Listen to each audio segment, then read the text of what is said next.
السلام علیکم ورحمۃ اللہ وبرکاتہ۔ اعوذ باللہ من الشیطان الرجیم، بسم اللہ الرحمن الرحیم۔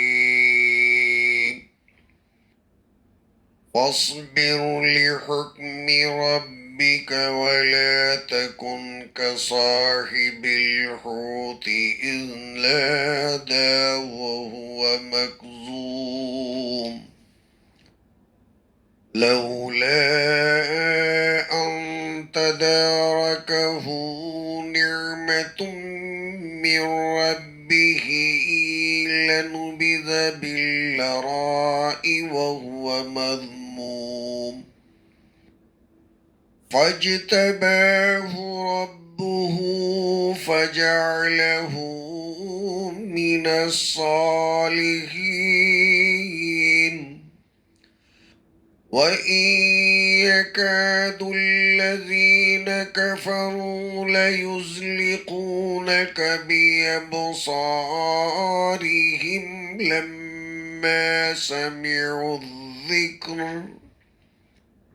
لما سمعوا الذكر ويقولون إنه لمجنون وما هو إلا ذكر للعالمين۔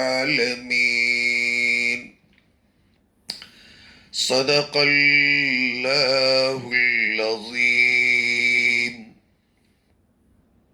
اللہم صلی علی محمد وعلی آل محمد كما صليت على إبراهيم وعلى آل إبراهيم إنك حميد مجيد۔ اللهم بارك على محمد وعلى آل محمد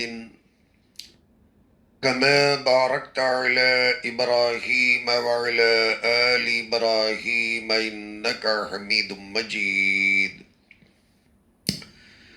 بارگاہ رب العالمین میں ہم تمام فقراء مساکین کی دعا ہے، مولا کریم محض اپنے فضل اور کرم سے ہماری مغفرت فرما دے، ہمیں ایک بنا دے۔ آج کے اس دور پرفتن میں قرآن اور حدیث پر ہمیں جمع فرما دے، عمل کرنا ہمارے لیے آسان فرما دے۔ انتخابات کے بعد میں اور جب نتائج برآمد ہوں گے، پورے ملک کے تعلق سے، ہمارے تعلق سے اللہ خیر کے معاملے فرمائے، آمین یا رب العالمین۔ سورہ قلم کی دو چند آیات کریمہ جو آخری آیات کریمہ ہیں، یہ آپ کے سامنے تلاوت کی گئی ہیں۔ اللہ تعالی بیان فرماتے ہیں، بسم اللہ الرحمن الرحیم۔ شروع کرتا ہوں میں اللہ کے نام سے جو بڑا ہی مہربان نہایت رحم والا ہے۔ فاصبر لحکم ربک ولا تکن کصاحب الحوت اذ نادى وهو مکظوم۔ اپنے پروردگار وحدہ لا شریک کی مدد کے انتظار میں اللہ کے نبی صبر فرمائیے، مچھلی والے پیغمبر کی طرح نہ ہو جائیے جبکہ انہوں نے غم زدگی کی حالت میں دعا فرمائی۔ لولا ان تدارکہ نعمت من ربی، اگر ان کے پروردگار عالم کی طرف سے انہیں نوازش بہم نہیں پہنچتی، لنبذ بالعراء وهو مذموم، تو بری حالت کے اندر وہ بنجر میدان میں ڈال دیے جاتے۔ فاجتباہ ربہ فجعلہ من الصالحین، اللہ نے سرفرازی عطا فرمائی اور انہیں پروردگار نے صالحین کے اندر شامل فرما لیا۔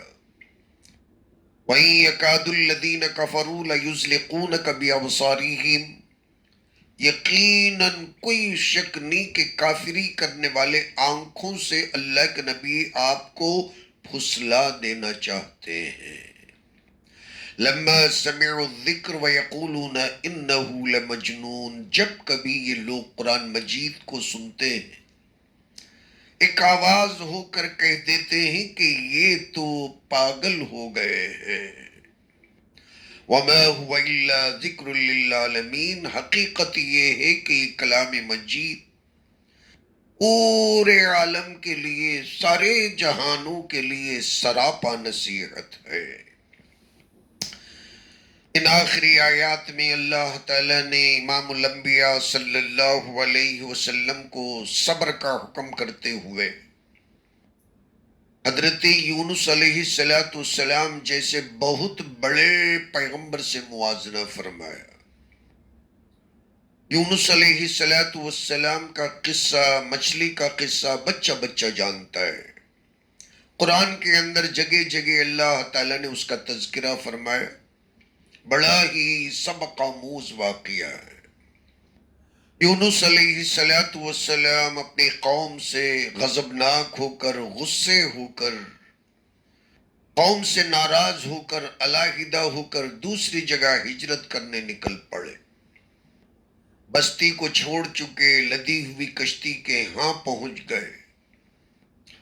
پھر جو واقعہ ہوا تمام کے تمام جانتے ہیں۔ پہلے تو ہم اس واقعے کو مختصر 1-2 منٹ میں سمجھنے کی کوشش کرتے ہیں کہ قرآن کے اندر اللہ تعالیٰ نے جو پچھلی آیات کے اندر بیان فرمایا، جو میں آپ کو ویڈیو کے ذریعے سے بیان نہیں کر سکا، تو یونس علیہ السلام کے تئیں اللہ تعالیٰ قرآن کے اندر فرماتے ہیں وَظَنُّونَ إِذْ ذَهَبَ مُغَاضِبًا فَظَنَّ أَن لَّن نَّقْدِرَ عَلَيْهِ فَنَادَىٰ فِي الظُّلُمَاتِ أَن لَّا إِلَٰهَ إِلَّا أَنتَ سُبْحَانَكَ إِنِّي كُنتُ مِنَ الظَّالِمِينَ۔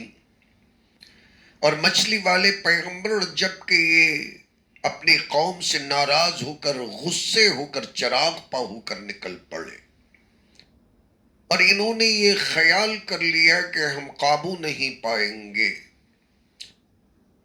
پھر وہ حضرت یونس علیہ السلام کے اس قصے کو اللہ تعالی مختصر کرتے ہوئے بیان فرماتے ہیں کہ فنادا فی الظلمات، پھر کیا ہوا، دوسری جگہ پڑیں گے۔ یہاں تک تو حضرت یونس علیہ السلام غصے ہو کر نکل پڑے۔ اللہ نے فرمایا کہ ہم ہر چیز پر قدرت رکھنے والے ہیں، قابو پانے والے ہیں، اور جسے جب چاہے تنبیہ کر سکتے ہیں، پکڑ سکتے ہیں۔ یہ اللہ تعالیٰ اپنی قدرت کا ذکر کرنے کے بعد میں پھر قصے کو مختصر کرتے ہیں، بیان کرتے ہیں۔ فنادا فی الظلمات، اور جب حضرت یونس علیہ السلام کو مچھلی نے نگل لیا، لقمہ بنایا، سمندروں کی اتاہ گہرائیوں کے اندر، تاریکیوں کے اندر، فی الظلمات، مچھلی کے پیٹ کی جو اندھیری وہ ایک اندھیری، اور پھر اس کے بعد میں رات کی اندھیری، اور پھر اس کے اندر لہروں کی اندھیری، تہ بتے اندھیریاں، کئی اندھیریاں، ایک ظلمت، ایک اندھیری نہیں، ایک تو رات کی اندھیری، پھر ایک سمندر کے لہروں کی اندھیری، اور تیسری مچھلی کے پیٹ کی اندھیری۔ تین اندھیریوں کے اندر حضرت یونس علیہ السلام نے اللہ تعالیٰ سے گڑ گڑا کر دعا بیان فرمائے، لا الہ الا انت سبحانک انی کنت من الظالمین۔ یہ آیت کریمہ ہے اور جو ہر ایک کے زبان زد ہے، ہر کوئی جانتا ہے۔ اس آیت کریمہ، اس تسبیح کے تعلق سے ترمذی کے اندر ایک روایت ملتی ہے، امام الانبیاء صلی اللہ علیہ وسلم نے ارشاد فرمایا، پورے جہانوں سے، لوگوں سے جو بندہ مایوس ہو جائے، پھر یہ آیت کریمہ پڑھ کر دعا کرے، اللہ تعالیٰ اس کی دعا کو رد نہیں فرماتے، اللہ اس کی دعا قبول کر لیتے ہیں۔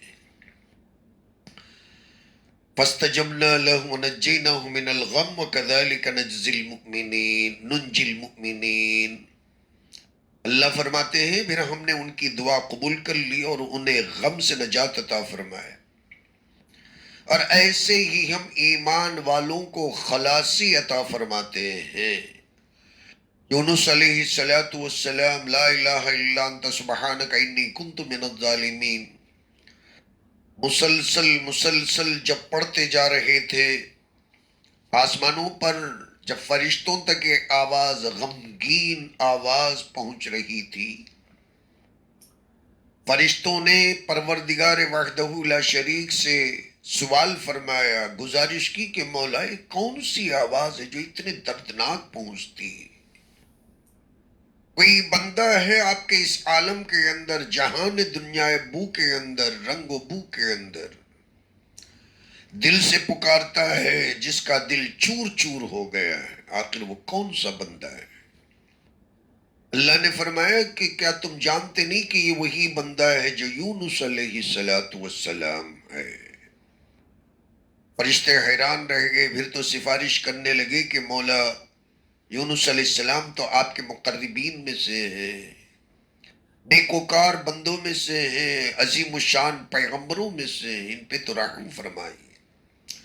پھر اللہ تبارک و تعالیٰ نے رحم فرمایا اور حضرت یونس علیہ السلام کو مچھلی کے پیٹ سے نجات دی، ساحل پر لا کر مچھلی نے پہنچا دیا۔ یہ تمام کا تمام واقعہ اللہ تعالیٰ ایک مرتبہ پھر مختصر پیرائی کے اندر اعجاز کے ساتھ معجزانہ کلام کے اندر سورہ قلم کی ان آخری آیات کے اندر بیان فرماتے ہیں، اور اس کے بعد میں اللہ نے سورہ صافات کے اندر 23ویں پارے کے اندر بیان فرمایا، وَإِنَّ يُونُسَ لَمِنَ الْمُرْسَلِينَ، حضرت یونس علیہ السلام پیغمبروں میں سے ہیں، اِذْ أَبَقَ إِلَى الْفُلْكِ الْمَشْحُونِ، اور قوم سے ناراض ہو کر وہاں سے چل پڑے اور لدی ہوئی کشتی کے پاس پہنچ گئے، اور جو کشتی ابھی روانہ ہونے کے لیے تیار، وَسَاهُمْ فَكَانَ مِنَ الْمُدْحَضِينَ، پھر یہ قرآن اندازی کے اندر شریک ہوئے تو یہی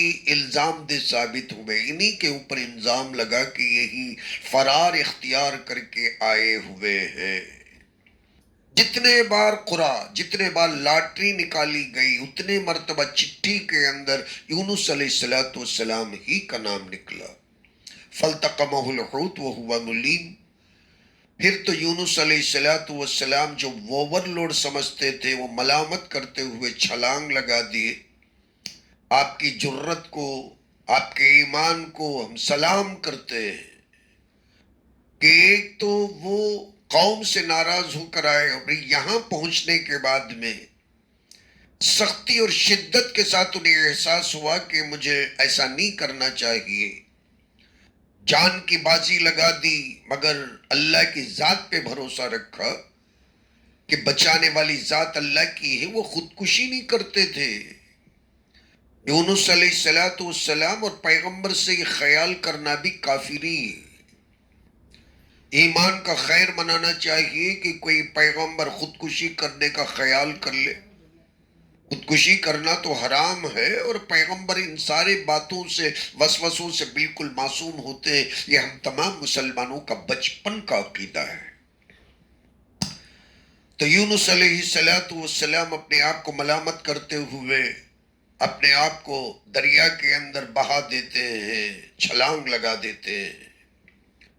اب اللہ وہاں سے جو بیان کرتے ہیں نا، اب اسے سننا، اور چونکہ کل یہ بات ادھوری رہ گئی تھی، اور اس لیے میں مکمل کرنے کے لیے آج پھر سے وہی آیتوں کو میں آپ کے سامنے پڑھ کر سناتا ہوں۔ فَلَوْلَا أَنَّهُ كَانَ مِنَ الْمُسَبِّحِينَ، اگر یونس علیہ السلام تسبیح پڑھنے والوں میں سے نہیں ہوتے، لَلَبِثَ فِي بَطْنِهِ إِلَى يَوْمِ يُبْعَثُونَ، قبر سے مردے زبارہ زندہ ہونے کے دن تلک اسی مچھلی کے پیٹ کے اندر پڑے رہتے۔ فَنَبَذْنَاهُ بِالْعَرَاءِ وَهُوَ سَقِيمٌ، اور ہم نے انہیں ایک بنجر میدان، لقودق چٹیل میدان کے اندر ڈال دیا، اس حال میں کہ وہ بالکل ناتواں تھے، مزمحل تھے۔ کئی دن مچھلی کے پیٹ میں رہ جانے کی وجہ سے انہیں جو قوت ملنی چاہیے تھی وہ قوت نہیں ملی، کمزور پڑ گئے، اور اللہ تعالیٰ نے ان کے لیے کھانے کا اور چھاؤں کا انتظام کرتے ہوئے ان کے پاس ایک بیلدار درخت کو پیدا فرما دیا۔ وَأَنبَتْنَا عَلَيْهِ شَجَرَةً مِّن يَقْطِينٍ، یہ اللہ کی قدرت ہے کہ اللہ تبارک و تعالی آزماتے بھی ہیں اور آزمائش کے بعد میں ان مع العسر یسرا ان مع العسر یسرا بھی کرتے ہیں۔ یہی سبق ہم تمام کو قرآن کے اندر ملتا ہے اور اللہ یہی پیغام اور یہی سبق دیتے ہیں۔ اللہ کا یہ احسان نہ ہوتا نا تو یونس علیہ السلام ہمیشہ کے لیے مچھلی کے پیٹ میں ہی قیامت تک کے لیے رہ جاتے۔ جو کبھی کوئی چھوٹی موٹی اگر تکلیف پہنچتی ہے تو ہمیں بھی استغفار پڑھنی، اللہ اللہ کرنا ہے۔ اور جو آخری آیت ہے، اللہ تعالیٰ فرماتے ہیں کہ یہ لوگ جو کافر ہیں نا، اللہ کے نبی آپ کو نظر سے مار دینا چاہتے ہیں۔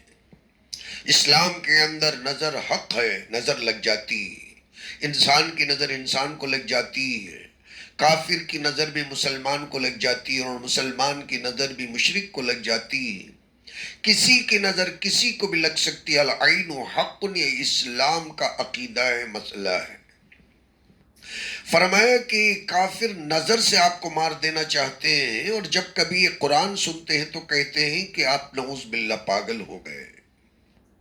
اس لیے نظر کا لگنا ہے اور نظر کی دعا ہے۔ میں پڑھ کر اپنی بات کو ختم کر لوں کہ نبی اکرم صلی اللہ علیہ وسلم نے حضرت حسن اور حسین رضی اللہ تعالیٰ عنہ کو جب کبھی نظر لگ جاتی، جیسا کہ حدیثوں کے اندر یہ دعائیں ملتی ہیں، جبریل علیہ السلام نے بھی ایک آدھ مرتبہ نبی اکرم صلی اللہ علیہ وسلم کو بیان فرمایا کہ نظر کی دعا کیا ہے۔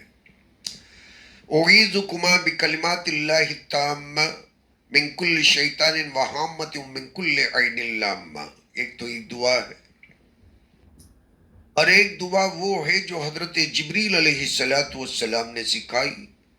اللہم ذا السلطان العظیم والمن القدیم ذا الوجہ الکریم ولی الکلمات التامات والدعوات المستجاب عاف الحسن والحسین من انفس الجن وعیون الانس۔